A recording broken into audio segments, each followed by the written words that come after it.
And on the subject of Danny Bryan's neck injury, we got a tweet from Heel Aussie on Twitter asking us where this leaves WWE and the Yes Movement. That Yes Movement is what Danny Bryan rode all the way into WrestleMania to get him that shot and eventually win him the WWE World Heavyweight Championship. Now the fact that the top champion in the company is going to be off TV for a bit of time, how is that going to reverberate through the rest of the company, and what does that mean specifically for Daniel Bryan and said Yes Movement?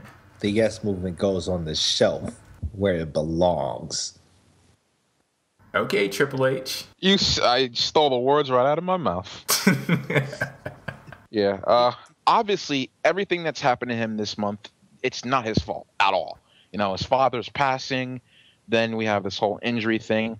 I'm still concerned about the momentum, though. He has been off TV, whether it was his fault or not, and it obviously wasn't. It's going to hurt his momentum. So I'm nervous about what's going to go on. I mean, Punk was gone for a month, I believe, and nothing really happened to him. So hopefully we get the same results with Daniel Bryan. But I am nervous that we may get a Dolph Ziggler. Even if he does come back and get great pops, maybe the WWE may strip him of the title and say, you know what, you're injury prone, or we can't take any chances with you, or something like that. So, but see, he's past the point of having to rely on that momentum, though, because he can go away for, let's say, a month or two, come back, and still come back to a positive reaction and have just as much, because he's established himself as a top-tier superstar already. So it'd be like Austin, who went away and came back, or Triple H went away and came back, and they slid right back into the groove where they were, to where they're established superstars. They don't need the momentum of being built up as a superstar anymore.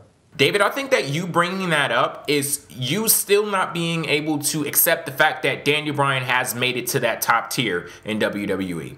Pretty much, to summarize what Manny said, the chase is over for Daniel Bryan. He's made it to the promised land. And when you make it to that place, especially with all of the things that WWE gave him to get him there, it's not that easy to give it up. Even though this is definitely a setback, it could quite possibly provide an opportunity for Daniel Bryan, which I'll get to. But before I talk about him, as far as WWE as a whole goes, I think the company is a good enough ensemble at this point to survive without him for a little while. Now, that's not to say that he won't be missed, but if I'm being honest, I'm not shedding any tears about seeing less of this see no evil BS.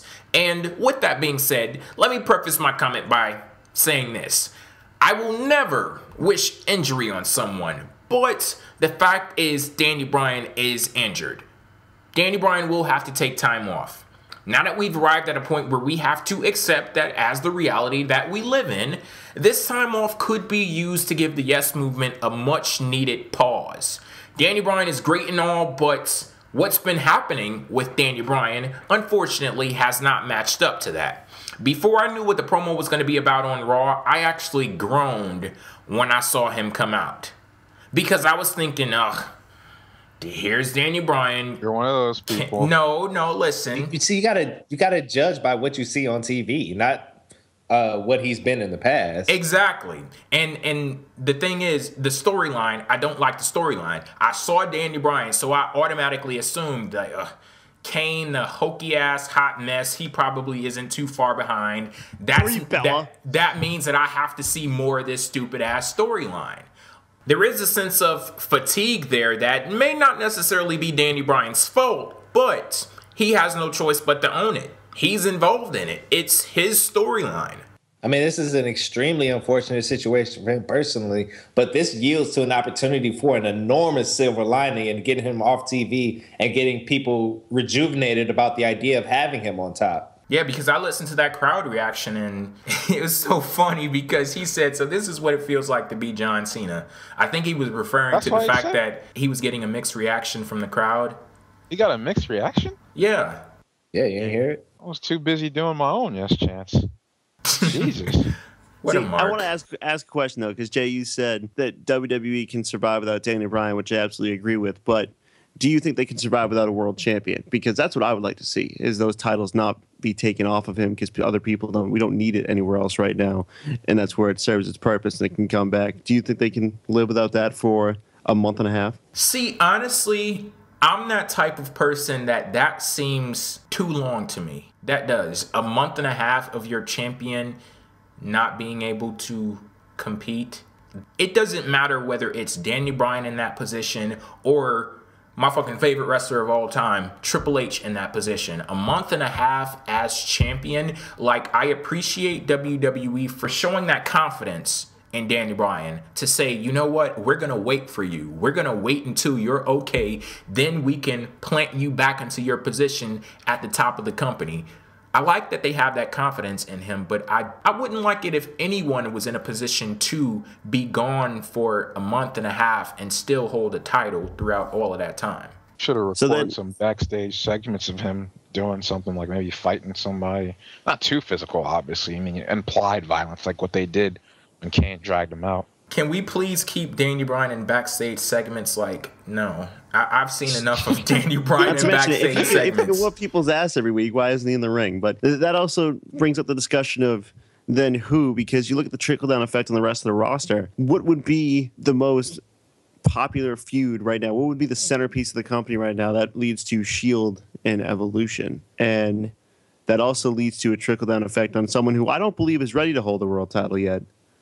But what are if he's gone for 2 months, is all of a sudden the SummerSlam main event going to become Triple H's champion versus Roman Reigns? I mean, if we're talking about throwing the championship on someone, I mean... There's kind of a guy who didn't get his rematch clause. I'm not even talking about him. I'm saying, like, when WWE is in times of trouble, there is, like, a tried and true savior, you know, that is the other Superman, so to say. No! Not saying that's what I want, but I mean... See, that's the other option, because I feel like people aren't going to like the options here, because it's going to come down to Reigns and Triple H for the belt, which is too soon for Reigns, and Triple H probably shouldn't be world champion at this stage of his career. Or Cena. That's going to stop him. Triple H knows what's best for business, okay? That's him staying the hell away from the world title.